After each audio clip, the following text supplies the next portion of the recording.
그래서 이제 좀 투자에 대해서 좀 정의를 하면요. 이게 좀 여러 가지 표현을 좀 갖고 왔어요. 그래서 첫 번째는 되게 객관적인 표현으로 그냥 되게 그냥 무미건조한 표현으로는 이제 패턴을 인식하는 숫자 게임이라고 해요. 그래서 어떤 숫자 맞추기 게임하고 굉장히 비슷한데 결국 싸게 사서 비싸게 판다는 것도 이제 숫자를 맞추겠다는 게임이거든요. 투자도 단계가 있는데, 이건 약간 어려운 내용이에요. 그래서 보통 이제 투자의 단계를, 여기선 되게 어렵게 표현했는데, 이제 패턴을 파악하고, 그 패턴을 바탕으로 위험을 정의하고, 그 다음에 시장을 분석해서 자신의 기대를 관리하고 이제 정신세계를 정돈해가 하는 거를 이제 투자의 단계라고 하거든요. 그 중에 이제 첫 번째 단계가 이제 기회를 보는 눈이에요. 그래서 패턴 자체를 파악하는 게 기회를 보는 거고, 사실 이게 된 다음에는 이제 위험이 정의가 되고 이제 시장에 대한 분석이나 기대 관리는 자기 자신에 대한 기대거든요. 자기 자신의 기대가 엄청 만들어지는데 사실 이 기대가 쉽게 관리되지 않는 대상 사실 투자가 어려운 이유기도 하고요. 그리고 정신통계 정돈해야 된다는 것도 사실 어떻게 보면은 가장 마지막 단계에서 제일 어려운 단계라고 할 수가 있는데 이거는 이제 나중에 생각하기로 하고요.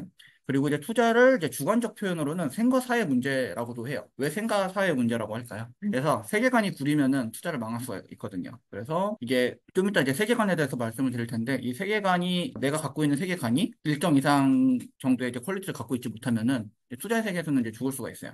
그리고 굉장히 이제 독특하지만 심오한 표현이 있는데 이 무한한 표현의 자유를 실현하는 것을 투자의 정의라고 여기서 말하는 이제 표현의 자유라고 하는 거는 그러니까 무한한 표현의 자유라고 하는 게 이제 투자를 할 때 우리가 사실은 이제 내가 싸게 사서 비싸게 팔고 싶다고 생각은 하지만 실제로는 사고 싶을 때 사게 되고 팔고 싶을 때 팔게 되는 그런 특성이 있어요.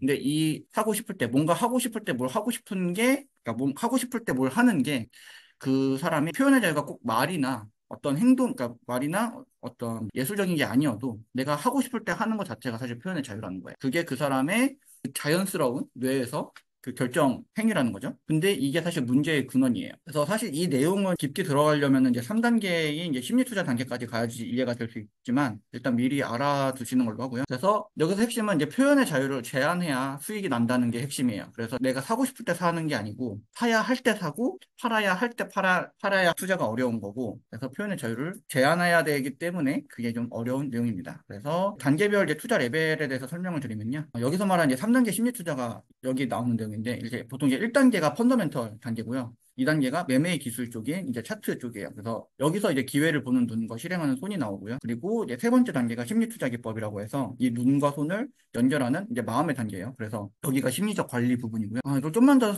설명하면은 이제 일단 펀더멘털 부분이 이제 보통 이제 기본적 분석이라고 해가 이제 이를테면 비트코인이 왜 좋은 자산이고 왜 뭐 강력한 건지 아니면 주식 같은 경우는 이 주식이 왜 장기적으로 유망한지 그런 걸 따지는 단계가 이제 1단계예요. 그래서 여기는 Y를 찾는 부분이고요. 그러니까 왜 이게 좋은지, 왜 이걸 해야 되는지 그런 논리적이고 합리적인 당위성을 찾는 게 펀더멘털의 영역이에요. 그래서 여기는 굉장히 장기 예측의 영역이고요. 두 번째 2단계는 이제 기술적 분석인데 이제 우리가 하려고 하는 거죠. 차트 같은 경우는 과거 패턴 기반으로 해서 단기, 그러니까 중기에 관한 예측을 하고요. 그래서 어려운 말로는 통계적 차익거래라고도 해요. 그래서 통계적인 어떤 결과물 가지고서 그러니까 통계적으로 이러이러한 상황에서는 돈이 되더라. 이런 걸 찾아가지고 차익거래를 하는 게 이 2단계 영역이고요. 그래서 우리가 지금 하려고 하는 거는 2단계 영역입니다. 그리고 3단계는 이제 참고로 알아두시면 이제 정신적인 분석인데 여기는 이제 마인드셋을 붙이는 거예요. 그래서 여기를 왜 들어가냐면요. 그러니까 대부분의 사람들이 사실 2단계에서 기술적 분석을 통해 가지고 기회를 보는 눈 자체는 노력을 통해서 생기거든요. 근데 내가 기회를 보는 눈이 있으면 돈을 쉽게 벌 것 같은데 왜냐면